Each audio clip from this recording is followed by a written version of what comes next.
आज मैं आपको क्लिनिकली एबीजी देखना सिखाता हूँ। इसमें हम टोटल 5 स्टेप पर बात करते हैं। फर्स्ट स्टेप आता है पीएच चेक करना। ब्लड का नॉर्मल पीएच होता है 7.35 से 7.45 के बीच में, बट जब पीएच कम हो जाए तो वह एसिडोसिस की कंडीशन होती है और पीएच बढ़ जाए तो वह एल्केलोसिस की कंडीशन होती है। सेकंड स्टेप में हम कार्बन डाइऑक्साइड चेक करेंगे, जिसका नॉर्मल रेंज होता है 35 से 45 mmHg। ध्यान रहे कि कार्बन डाइऑक्साइड रेस्पिरेटरी कंपोनेंट है, इसलिए जब इसका रेंज बढ़ जाए तब वह रेस्पिरेटरी एसिडोसिस की कंडीशन होती है और जब इसका रेंज कम हो जाए तो वह रेस्पिरेटरी एल्केलोसिस की कंडीशन होती है। फिर हम बाइकार्बोनेट चेक करते हैं, जिसका नॉर्मल रेंज होता है 22 से 26 मिली इक्विवेलेंट पर लीटर। ध्यान रहे कि बाइकार्बोनेट एक मेटाबॉलिक कंपोनेंट है। यदि इसका रेंज कम हो जाए तो वह मेटाबॉलिक एसिडोसिस की कंडीशन है और इसका रेंज बढ़ जाए तो वह मेटाबॉलिक एल्केलोसिस की कंडीशन है। चौथा स्टेप है एबनॉर्मलिटीज चेक करना। यहाँ तक तो हमने समझ लिया कि यदि पीएच का लेवल कम है, कार्बन डाइऑक्साइड का लेवल ज्यादा है तो वह रेस्पिरेटरी एसिडोसिस की कंडीशन है। पीएच कम है, बाइकार्बोनेट कम है तो मेटाबॉलिक एसिडोसिस है। पीएच ज्यादा है, कार्बन डाइऑक्साइड कम है तो रेस्पिरेटरी एल्केलोसिस की कंडीशन है। पीएच और बाइकार्बोनेट दोनों बढ़ा हुआ है तो मेटाबॉलिक एल्केलोसिस की कंडीशन है। पांचवा स्टेप में हम कंपनसेशन चेक करते हैं कि बॉडी क्या अटेम्प्ट कर रहा है पीएच को फिक्स करने के लिए। जैसे रेस्पिरेटरी एसिडोसिस की कंडीशन में बाइकार्बोनेट का लेवल यदि बढ़ रहा है तो किडनी कंपनसेट हो रहा है स्लोली। रेस्पिरेटरी एल्केलोसिस की कंडीशन में बाइकार्बोनेट का लेवल कम हो रहा है तो किडनी कंपनसेट हो रहा है स्लोली।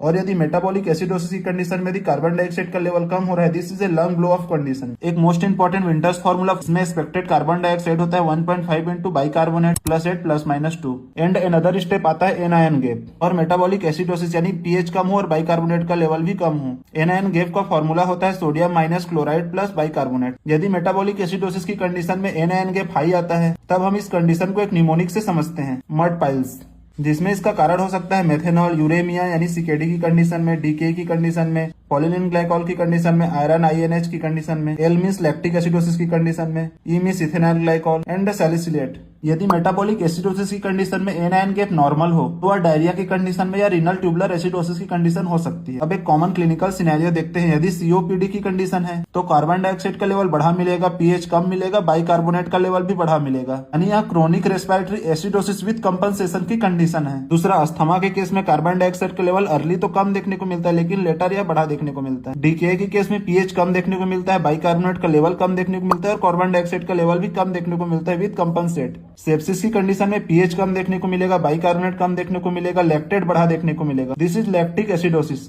वोमिटिंग की कंडीशन में पीएच बढ़ा देखने को मिलेगा, बाइकार्बोनेट बढ़ा देखने को मिलेगा, this is metabolic acidosis. Anxiety की कंडीशन में पीएच बढ़ा देखने को मिलेगा, कार्बन डाइऑक्साइड का लेवल कम मिलेगा, this is respiratory alkalosis. And opioid overdose की कंडीशन में पीएच कम देखने को मिलेगा, कार्बन डाइऑक्साइड का लेवल बढ़ा देखने को मिलेगा, दिस इज रेस्पिरेटरी एसिडोसिस की कंडीशन।